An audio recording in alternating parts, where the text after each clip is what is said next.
Hi, நேற்றுக்கு ஒரு மீன் குழம்பு போட்டேன் நான், மத்திய மீனா. இன்றைக்கி வேறு மாதிரி இது ஒரு மீன் குழம்பு பாருங்கள் எப்படி பண்ணுறதுன்னு சொல்லிட்டு. சேம் உப்பு, மிளகா, மஞ்சள் மிக்ஸ் பண்ணி வச்சுருக்கேன். தவா காஞ்சிடுச்சு.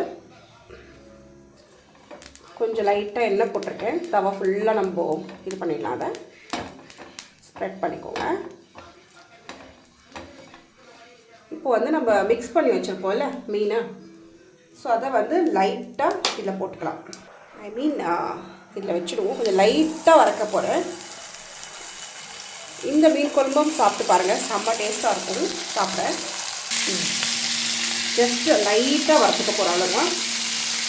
ரொம்ப வறுக்க மாட்டோம், ஜஸ்ட் லைட்டாக வறுத்துக்கலாம். இதை நான் பக்கத்தில் கேண்டில் வச்சுருக்கேன், ஏன்னா எனக்கு இந்த ஃப்ரை பண்ணுற ஸ்மெல் ஆகாது.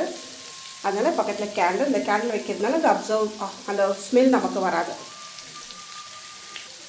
ரொம்ப நேரம் நான் ஃப்ரை பண்ணல, மைண்டில் திருப்பிக்கலாம். எல்லாத்தையும்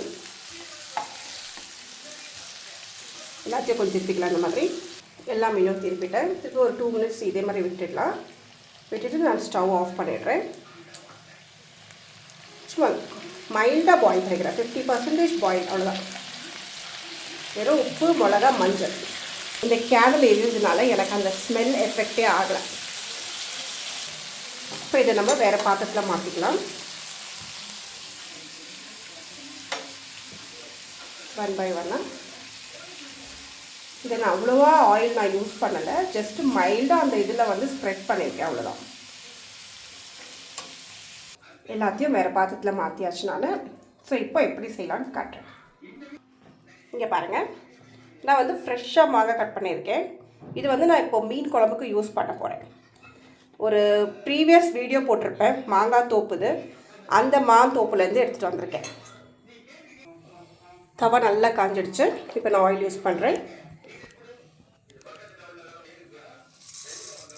மெட்டி, கடுகு, சீரகம், கருவேப்பிலை.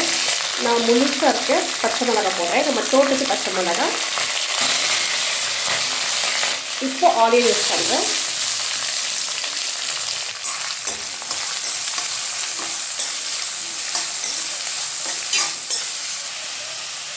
மஞ்சள் பொடி,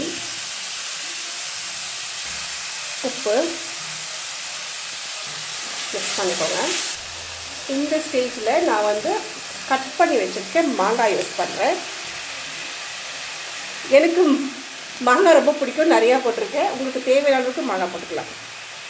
இல்லைடா செம்ம புளிப்பாக இருக்கும்னு யோசிக்கிறீங்களா? புளிப்பாக தான் இருக்கும், ஆனால் செம்ம டேஸ்ட்டாகவும் இருக்கும். இப்போ நல்லா ஃப்ரை ஆகட்டும். இது கொஞ்சம் நல்லா கொஞ்சம் மிளகா பொடி யூஸ் பண்ணுறேன். மீன் மசாலா பொடி. இங்கே பார்த்திங்களா நல்லா 50% பாயில் ஆகிருக்குது. இப்போது நான் அரைச்சி வச்சுருக்கேன் தக்காளி யூஸ் பண்ணுறேன். அதாவது தக்காளி இதில் அது நல்லா குக் ஆகட்டும். நம்ம மசாலாஸ் எல்லாம் முதல்ல யூஸ் பண்ணிட்டோம். ஸோ இது நல்லா குக் ஆகட்டும். கரைச்சி வச்ச புளி தண்ணி ஒரு 5 மினிட்ஸ் நல்லா கொதிக்கிட்டோம். நல்லா மூடி போட்டு மூடி வச்சுடுங்க.